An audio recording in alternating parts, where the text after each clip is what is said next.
Before I came to Islam, my life was really kind of focused on drink, drugs, having fun. The whole kind of purpose of life was just to have fun, have a laugh. And it's just a way of kind of making your life bearable until you die. I tended to kind of be in a kind of heavy metal crowd, hanging around a lot of people with similar interests, which weren't always the best company to keep. My first experience of seeing Muslims was the 9/11 attacks.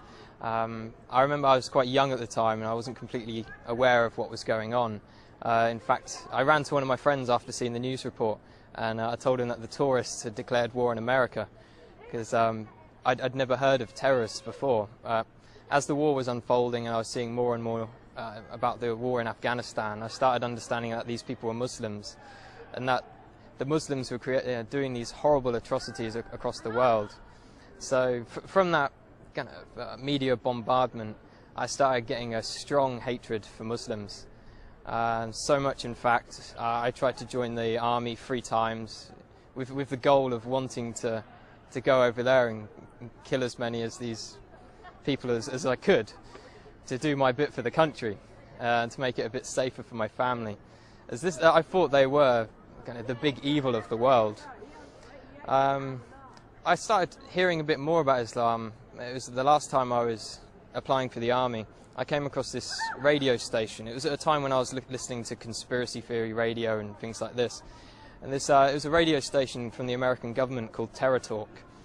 And it was talking about the life of the Prophet ﷺ. It just didn't sound right to me that people would follow him from all these evil things they were saying about him. So I started to question what Muslims believed at that time. I was on a spiritual search anyway. At the time I was looking into Norse mythology and paganism, and one of my friends turned to me and said, before you decide on this paganism thing, have a look around a bit more.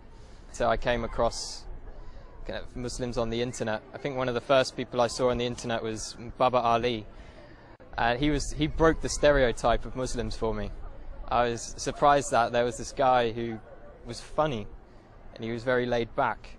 He wasn't with a big beard shouting, kill the kafir and all this kind of stuff. And then I eventually picked up the Quran from my college. When I had it, I actually thought I was picking up a terrorist handbook, and I was a bit worried that MI5 were going to come after me as soon as they saw me take it out of the library. But as soon as I started reading the book, it hit me immediately, and I couldn't stop reading it. It sank deep into my heart. And as I kept continuing through the different surahs, I remember reading about the people in the fire having boiling water to drink, burning their throats. And as I could read this and I was living this awful life, I could feel my throat burning, and I could feel kind of how real this thing was and how I had to change. The first day I went to the mosque, I spent all day there reading, and my mum called me in the evening and asked me where had I been all day. And I said I was at a mosque. She was like, what? No, you can't be at a mosque, you're a Christian. Christians don't go to mosques. And she was very, very shocked and thought I was going down a bad path. That was my mum's original reaction. After a while she started to accept it. She'd done a lot of crying. I'm not too sure why she was crying. I think she felt I was rejecting everything she'd taught me. A lot of people say when they find Islam it's as if they've come home. And that's just the feeling I get. It's as if me in the past wasn't me at all. I was being controlled by something else. Only good things have happened since I've become Muslim. My life is sorted out and I've never had so much going on in my life at one time. If I was going to give advice to someone else who is thinking about Islam, I'd definitely tell them to come to the mosque and speak to a man of knowledge, not search the internet for the answers. There are some good things on the internet, but when you don't know anything about Islam, you can't judge what is right and what is wrong. So it's much better to speak to someone, spend time with the Muslims. I spent many weeks in their company, and you get an understanding of who they are and what kind of quality of people they are. Don't be afraid of what your family think.